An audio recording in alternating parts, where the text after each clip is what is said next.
Hey everybody! Welcome to the pilot episode of the Sick, Twisted, Totally Rad podcast with your boy Zach Grant here.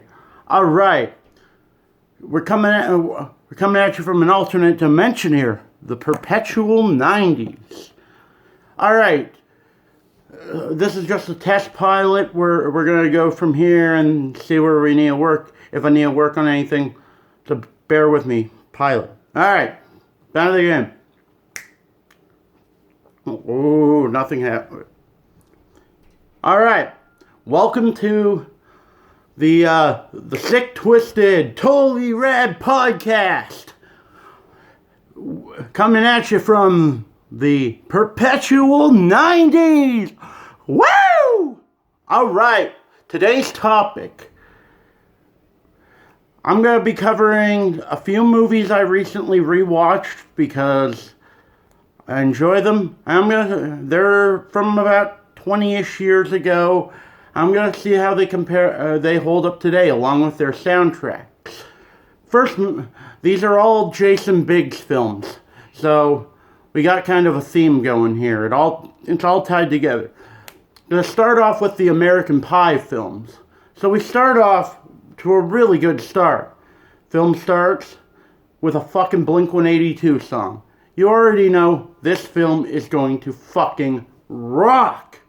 Then you have some stereotypical high school type characters, you know, your nerds, and as well as your hypersexual jock type Stifler, this group of friends, a pretty stereotypical group of high school friends, they all make a pact that they're going to lose their virginity before the end of senior year. And the film kind of revolves around that. Now, early on in the film, about 15 minutes in, they make it very clear that in order for the virginity thing to count, it has to be purely consensual, no prostitutes. I thought that was a pretty noble line considering it's a teen sex comedy from the late 90s.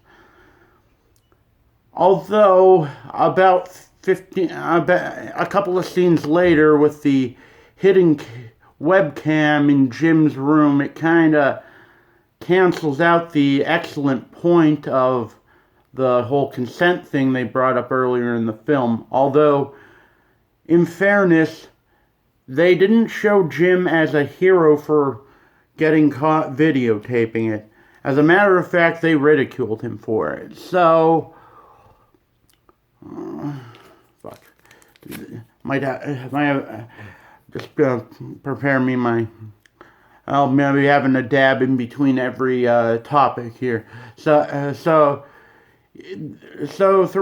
running gag throughout the series, they keep bringing up Jim's infamous movie, aka the time he got caught online streaming himself premature ejaculating twice, which is a pretty fucking funny concept.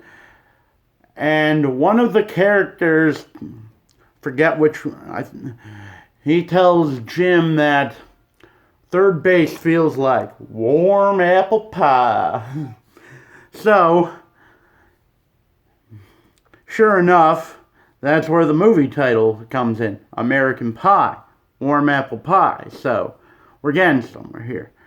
And then, for probably my favorite scene in the first film, other than when Blink-182 makes their cameo, it has to be when Jim's dad, played by the fucking genius Eugene Levy, walks in on Jim having sex with a fucking apple pie. I'm like, that's just fucking funny. Now, I thought it was a pretty good movie still. Like, I felt it held up pretty well despite the whole hidden camera plot. Yeah, that didn't hold up exactly great in our modern times where consent is cool. And I'm all for that. Consent is cool. Always respect the ladies. Anyways, on to my next point. We're talking, and yeah, so we have, and yeah, you got Blink-182 opening, and like, it's just a solid soundtrack of pop punk music. I'm 25. I remember when American Pie came out. I was a wee bit young, but I still saw it. Anyway, that movie probably helped cement my love of pop punk music. All right, you have a quick hit off this nectar collector here, and then we're going to talk about American Pie 2. While I heat this up, actually, we'll start with the introduction to American Pie 2. American Pie 2, just like American Pie 1, it starts off strong. It starts off with a Blink-182 song. You can't go wrong with a Blink-182 song opening up your film. I'm sorry.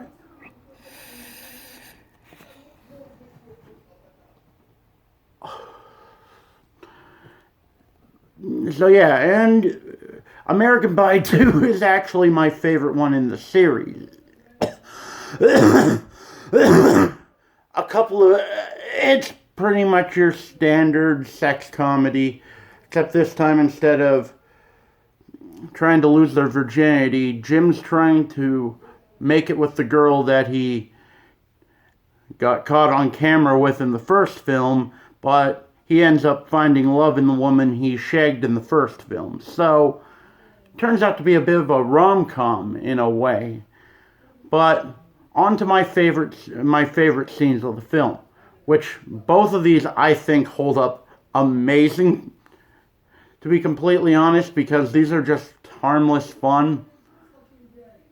It's the first part of the film is when like my first favorite scene is when they're sneaking into the girls' place, and they got their walkie-talkies so they don't get caught. I mean, yeah, walkie-talkies, a little outdated technology in the day of cell phones, but remember, this film was made in 2001. So we get to the part with the walkie-talkies, and they're like talking into it, and of course, unbeknownst to the guys, their walkie-talkies are on the same frequency as everything else in the town does, so the entire neighborhood hears the sexual exploits, including stuff like, including all sorts of raunchy stuff I'm not going to get into because I'm trying to keep it clean-ish here, but the funniest part is when some neighborhood kids, their walkie-talkies pick up the fucking sex sound, the erotic sex sounds from what's going on, because and then the mother gets mad at the father, and the father keeps the walkie-talkies for himself. Now that's just funny, harmless, a little outdated, but funny. Still holds up in my mind. Then we get to my favorite scene in the entire film. Actually, my favorite scene in the entire film, the entire American Pie film series. We have the moment where Jim, he decides to watch a porno movie in a hotel room, or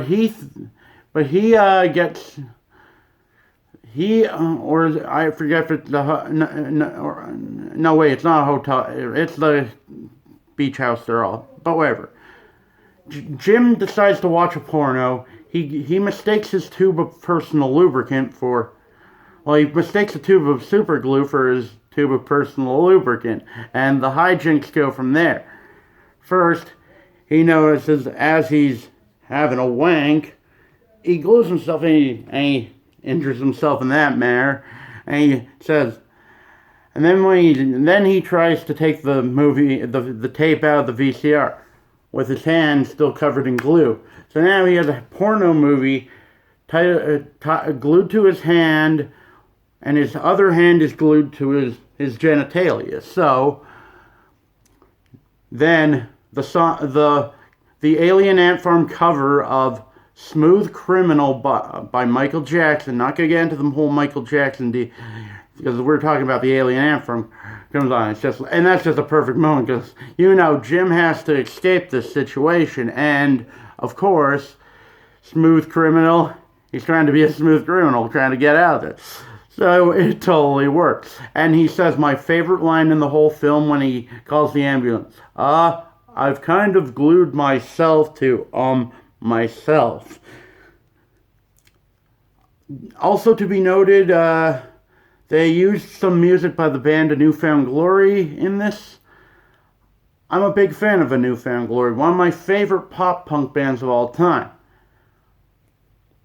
Back when I used to go see them when they came to Canada more often, I always hung out with their guitar player at the time, Steve. Now, I'm sure if you're a pop-punk guy, Steve got arrested doing some pretty heinous shit. Sex crimes with children. It's pretty disgusting. Honestly, had I known that, I would have punched him in the face rather than enjoyed his company and had beers together and whatnot. Honestly, I felt pretty bad being nice to him because I liked his music, because I found out he was doing some pretty fucked up shit. So, yeah. Took me a while to get back into liking Newfound Glory again, but I like him again, so the soundtrack on this movie, fucking great. Now we're on to the third movie in the series, American Wedding. Our hero, Jim, he's finally marrying the woman he hooked up with at the end of the first film. And pretty much the entire plot of the film is preventing Stifler from fucking up the wedding. And let's be real here, there's some pretty funny moments.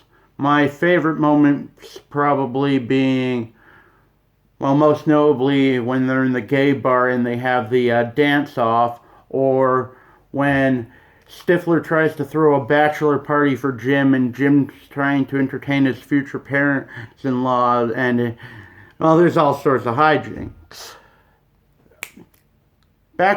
Since I always talk about music in the film, they used Fever for the Flavor by Hot Action Cop in this film.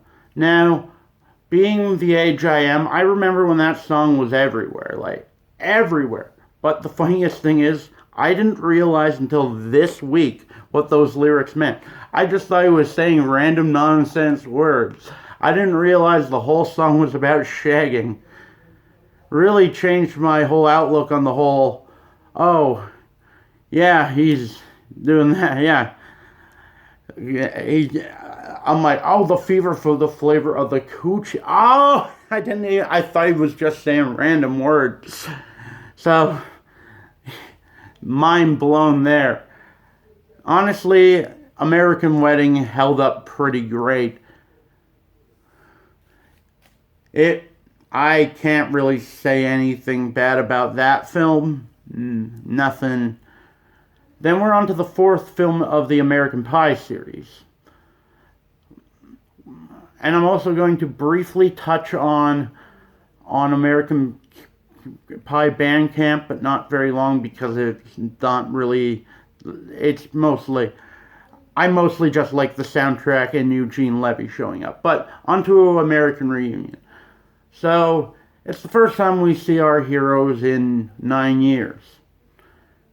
And they're all doing and it's the 13th high school reunion for and the whole thing is basically, let's try to prevent Stifler from fucking things up again. Similar plot to the previous film, but enjoyable, and considering it was made in the past decade, it seems to have held up a lot better content-wise than some of the earlier films in the series, because, yeah, some of that stuff didn't hold up great. Alright, we're done the American Pie series. Next film we're talking about is Saving Silverman. Now, Saving Silverman, it has negative reviews, like everywhere you go. critics trashed Saving Silverman. They hated that film. But I'm going to be honest, it's in my top 5 films of all time. Now let me tell you why. It has a really, really solid plot line with a really good moral value to it.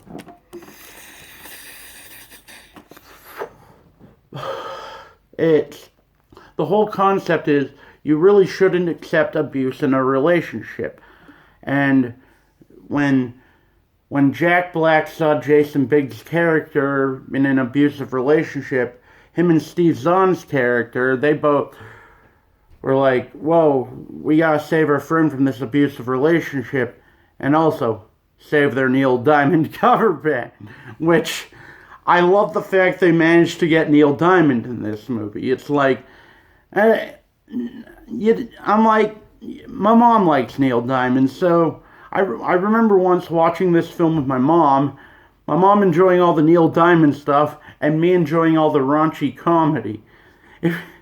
Surprisingly, it's a pretty good intergenerational movie. Now, since I really can't say anything bad about Saving Silverman. It's funny, the characters are likable, it's quotable, like, hey, if the nachos stick together, that's one nacho. That's just fucking funny. I don't know how anybody can hate that. It's just such an upbeat, positive film, and I love it. So, yeah, and since I always like to touch on the soundtrack, other than the heavy use of Neil Diamond music in this film, of course, the one thing that dates this film to being a 2001 release was definitely the inclusion of Butterfly by Crazy Town. Doesn't get much more early 2000s than that. But yeah, Saving Silverman, great film. If you haven't checked it out, go download it, stream it, get a used copy of it somewhere, buy it, do whatever, watch it. It's fucking awesome. It's a 5 out of 5 movie for me. It's in my top 5 films of all time, not even just comedies. That's how much I loved Saving Silverman.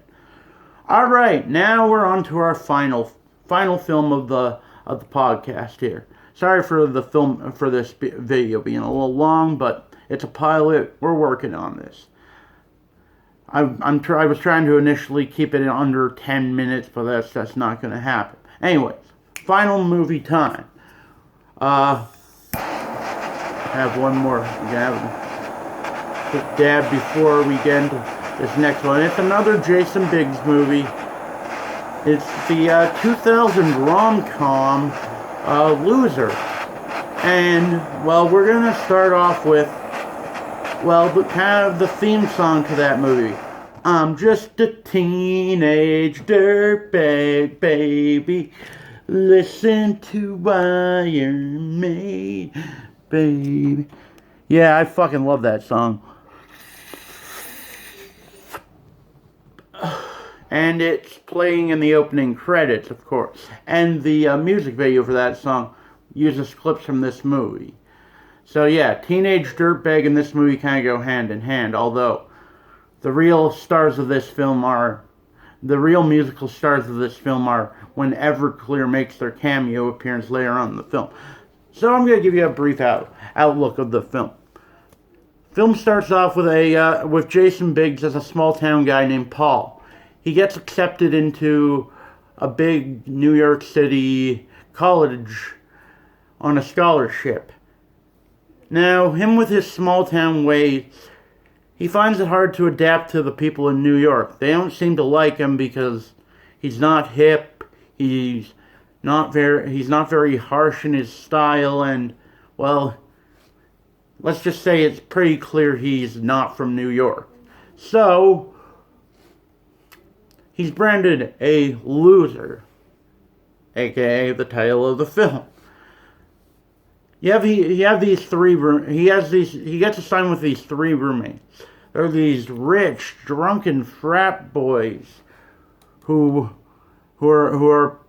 college is paid for their fathers, and they get good grades no matter what because their parents pay for them to have the best to go to these schools.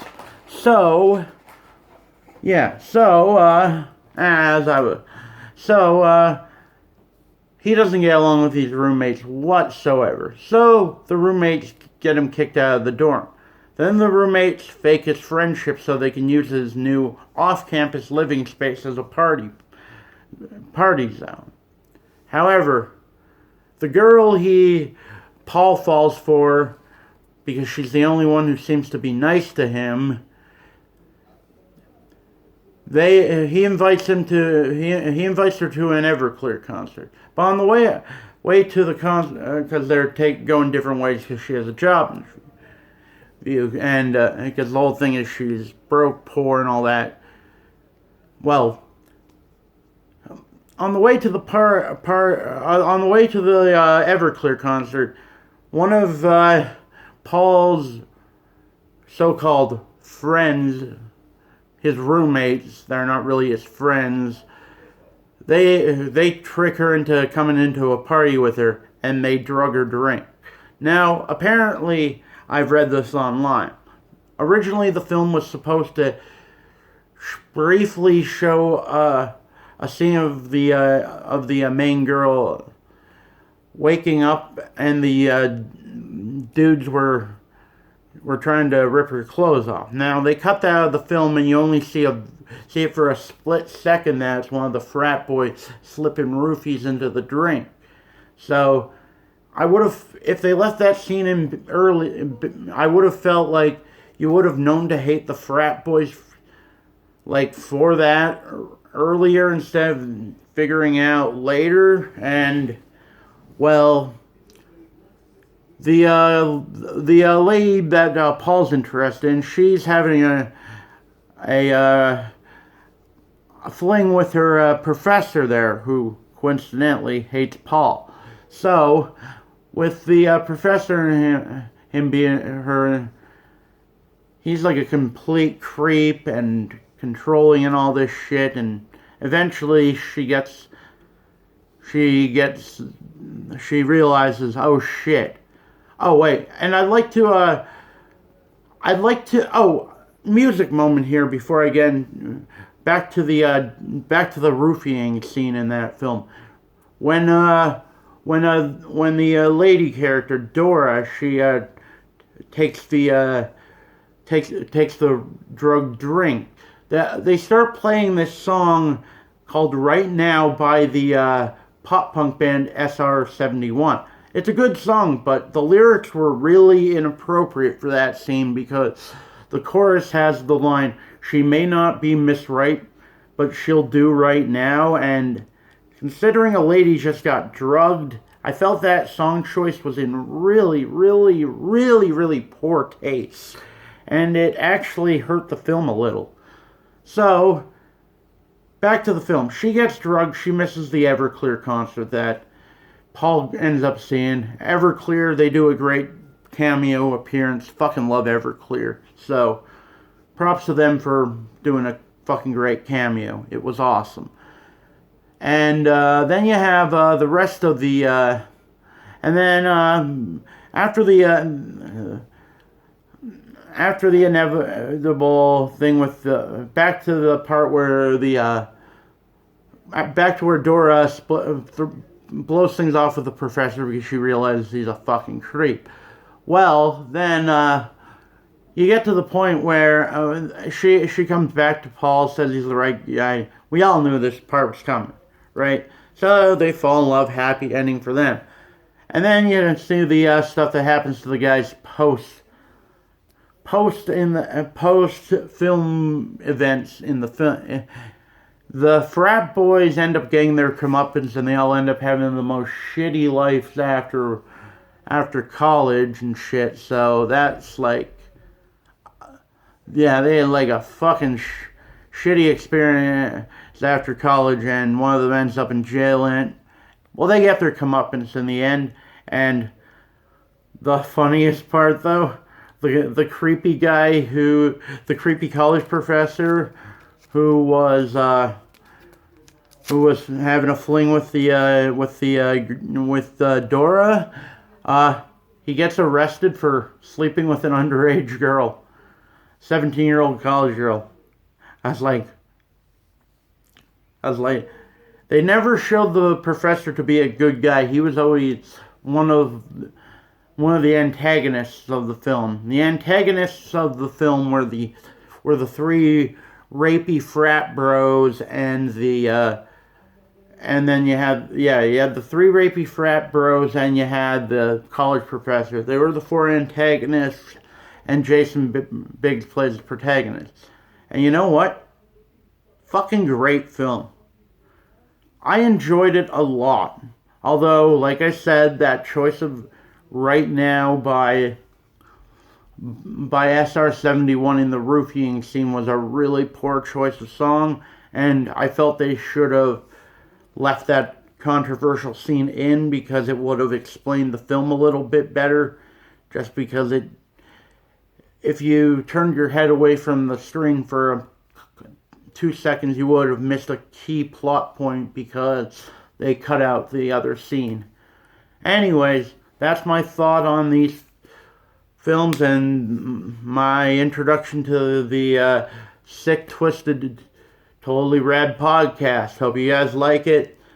Hit me up with any suggestions, any ideas, and I hope you guys all have a good time and rock the fuck on and just keep doing what makes you happy. That's all. Be rad.